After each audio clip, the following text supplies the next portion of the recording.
Hi guys, welcome to my channel और welcome back to my channel. इस video के इससे मैं ये बताना चाहूँगी कि अपने लिए इस वर्ल्ड में एक स्पेस क्रिएट करना कितना ज़रूरी है। As a deep thinker, as a overthinking person, जो अपन लोग कभी अपने थॉट्स को बॉटल्ड अप करके रखते हैं अपने माइंड में, अपने माइंड से उस थॉट्स को बाहर नहीं निकाल पाते हैं।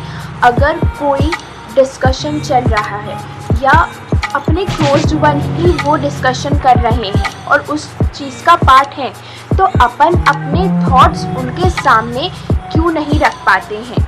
क्यों हमारे थॉट्स हमारे मन से नहीं निकलते? हमारे मन में आते हैं वो थॉट्स, बट हमारे मुंह से वो थॉट्स निकल नहीं पाते हैं। चाहे हम वो अच्छा भी सोच रहे हो ना, लेकिन हमें ऐसा लगेगा कि सामने वाला हमें जज करेगा। दे विल जज आवर मेंटालिटी, दे विल जज our thoughts and they will जज अस fully what we are thinking. Like कि मैंने ये वीडियो बनाने का सोचा, लेकिन मैंने इस टॉपिक पे बहुत बार सोचा कि मेरे मुंह से वर्ड्स कैसे निकलेंगे, बट एट द एंड मैं सोच रही हूँ सही, लेकिन वो थॉट्स निकल नहीं पा रहे हैं। मतलब ऐसा होता है कि कभी कभी हम अपने क्लोज वंस के सामने, कभी कभी अपने फ्रेंड्स के सामने, कभी कभी अपनी फैमिली मेम्बर्स के सामने जो हम सोच रहे हैं वो हम नहीं कह पाते। The words will not come और will not be in a proper frame, और जो हम सोच रहे हैं वो हम प्रोसेस करके नहीं बोल पाते। तो और इसकी वजह से हम चूज़ करते हैं which is not a good option to stay silent.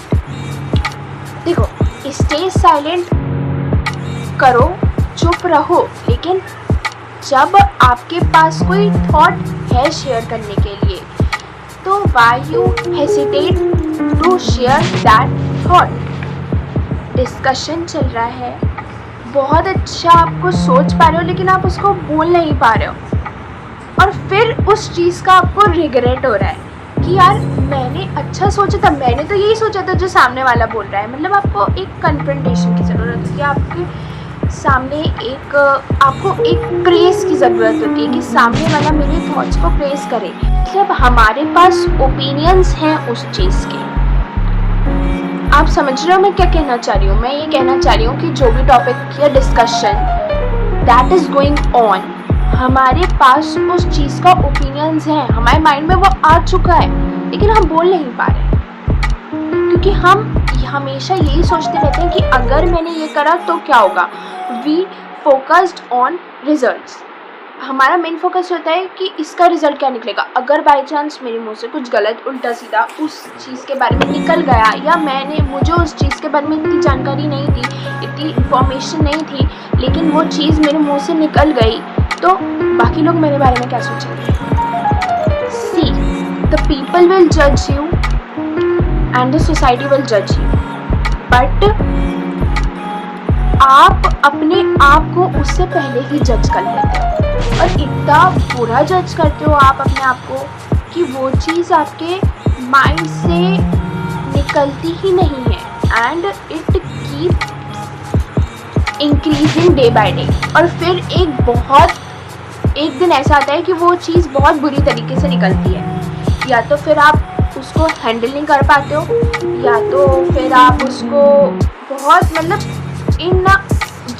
वो चीज़ जिस तरीके से निकलनी चाहिए थी वो उस तरीके से नहीं निकलती फिर। सो मैं यही बोलूँगी कि आप हर चीज़ में साइलेंट रहना बंद करो। अपने जो थॉट्स आ रहे हैं माइंड में, उसको एक्सप्रेस करो, उसको बोलो, ठीक है।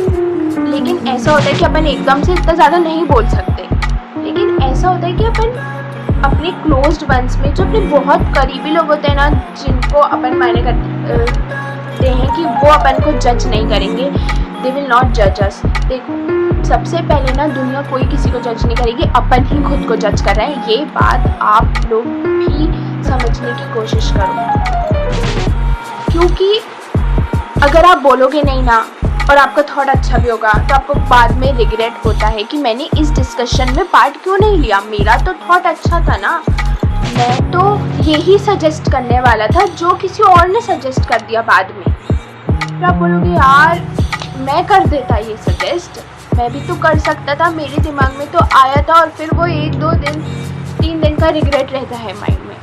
सो आई ओनली से दैट जो आपके मन में आ रहा है वो बोलो, speak, create a space for your self, कि लगे कि आप प्रेजेंट हो, लोग आपको नेग्लेक्ट नहीं करें, क्योंकि आप ही अपने दिमाग में इतनी सारी चीज़ें भर के रखते हो और वो नहीं निकल पाती, तो बहुत बड़ी प्रॉब्लम क्रिएट हो सकती है एट द एंड, कभी ना कभी जाके, और वो गलत तरीके से निकलेंगी फिर। So I am saying that only कि आपके पास ओपिनियंस होते हैं डिस्कशन में पार्ट लेने की, और अगर नहीं भी है ओपिनियंस और उसी टाइम पे वो फ्रेम हो रहे हैं तो क्या बात है, एक बार रखो। तो आपको इतना डर क्यों है कि सामने वाले से वो रिजेक्ट ही हो जाएंगे एकदम, वो सुनेगा भी नहीं। मतलब अगर प्रॉपर, ऐसा नहीं बोल रही हूँ मैं कि कोई मीटिंग चल रही है, मीटिंग नहीं चल रही है, अगर आप अपने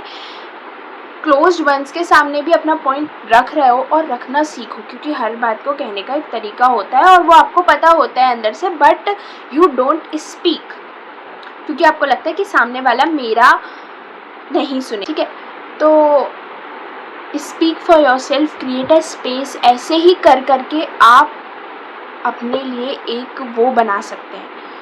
अगर आपको इस चीज़ में ज़्यादा परेशानी आती है, आप नहीं बोल पाते हो अपने लिए, आप अपने लिए नहीं स्टैंड ले पाते हो, स्टैंड की बात नहीं है यहाँ पे ऐसा है कि अगर कोई डिस्कशन चल रहा है और मैं उसका पार्ट बनना चाहता हूँ, तो मैं क्यों नहीं बन पा रहा हूँ। तो आप अपने थॉट्स को लिखना शुरू करो, क्योंकि ये बहुत ज़रूरी है कि आप क्या सोचते हो, ये ज़रूरी नहीं है कि लोग आपके बारे में क्या सोचते हैं, बिकॉज दुनिया सोचने के बाद भी वैसी है, जज करने के बाद भी वैसी है जैसा हम अपने आप को देख रहे हैं, है ना। चाहे हम अपने आप को जज करें या नहीं करें, वो वैसे की वैसी है, इट विल रिमेन सेम। सो इस चीज़ पे थोड़ा सा ध्यान दो, because at the end it will matter कि आप अपने आप के बारे में क्या सोचते हो, इट विल नॉट मैटर कि लोग आपके बारे में क्या सोचते हैं। और रात में आप अपने थॉट्स के साथ खुश हो, आपको नींद आ रही है, आपको सब कुछ हो रहा है, तो express your thoughts, because it is necessary to create a space and expressing yourself which is necessary.